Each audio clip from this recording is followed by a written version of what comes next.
सुश्री स्वाति मालीवाल।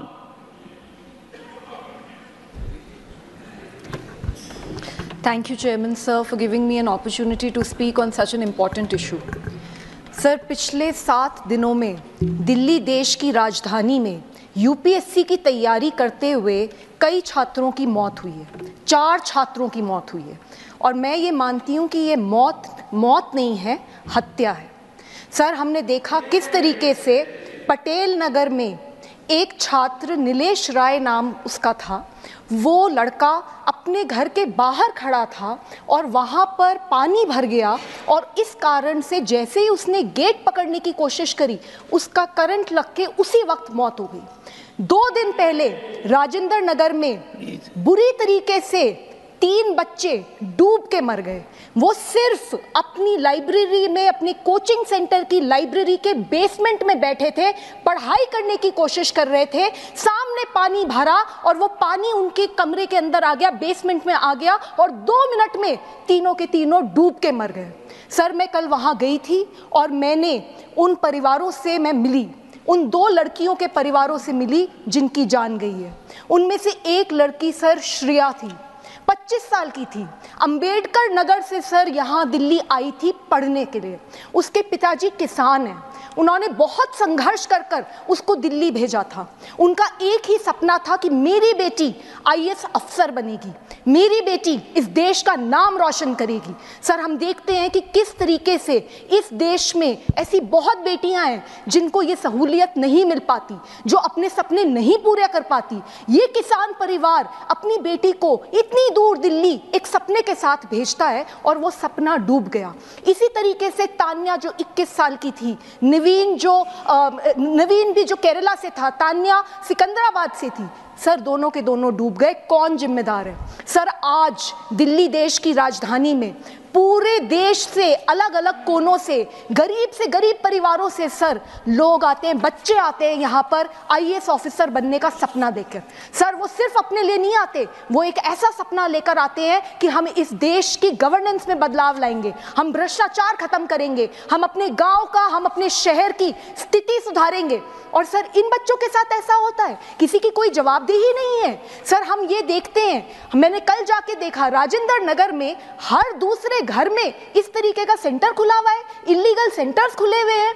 तो इन illegal centres को कैसे खोला जा रहा है? आप देखिए, अगर कोई भी अपना दिल्ली में कोई घर बनाता है, अगर घर में थोड़ा सा भी कंस्ट्रक्शन ज्यादा हो जाता है, तुरंत एमसीडी वाले आ जाते हैं, तुरंत वहां पे वो हल्ला करते हैं और इतना बड़ा इलीगल सेंटर पे सेंटर बने जा रहे हैं और किसी को पता ही नहीं चला।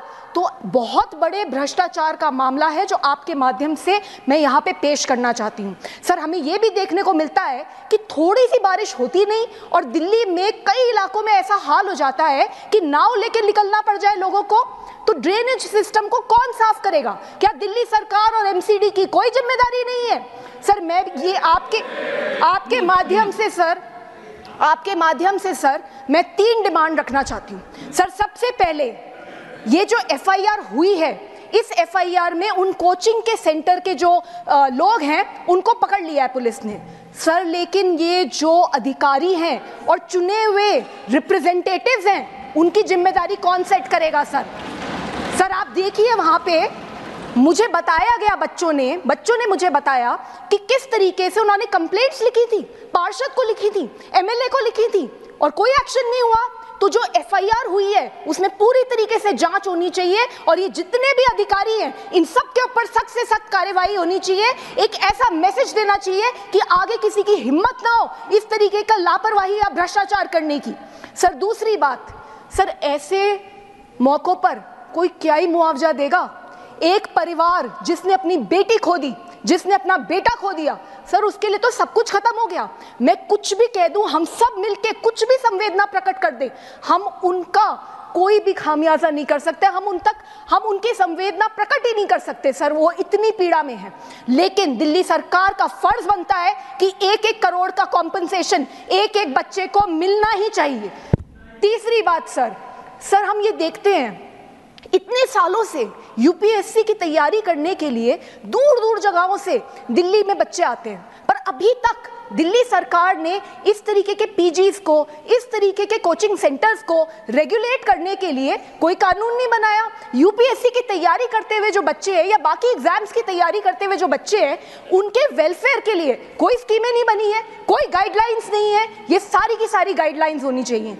सर, अंत में इतना कहना चाहूंगी, मैंने देखा है सर, दिल्ली में देखा है मैंने बहुत बार कि एक 100 मीटर की सड़क बनती है और उसके ऊपर 4 नेता आ जाते हैं, हमने बनाई, और उसके बाद प्रचार पे प्रचार होता है, हमने 100 मीटर की सड़क बना दीजिए, बहुत बड़ी सड़क बना दीजिए। और इतना भी देखती हूँ कि जब वहाँ बोर्ड लगता है ना कि किसने सड़क बनाई, उस पर भी लड़ाई हो रही होती है कि नहीं यहाँ पे मेरा नाम लगेगा। और जब उसी सड़क के ऊपर पानी भर जाता है लापरवाही के कारण से, भ्रष्टाचार के कारण से, तो सारे गायब हो जाते हैं, कोई दिख नहीं रहा। मैं कल वहां गई, मुझे बड़ी पीड़ा है इस बात की कि अभी तक दिल्ली सरकार का कोई भी मंत्री, दिल्ली सरकार का एमसीडी का कोई भी इलेक्टेड रिप्रेजेंटेटिव, कोई भी ऑफिसर इन परिवारों से नहीं मिला है। सर, आपसे यही रिक्वेस्ट है, sir please give justice sir.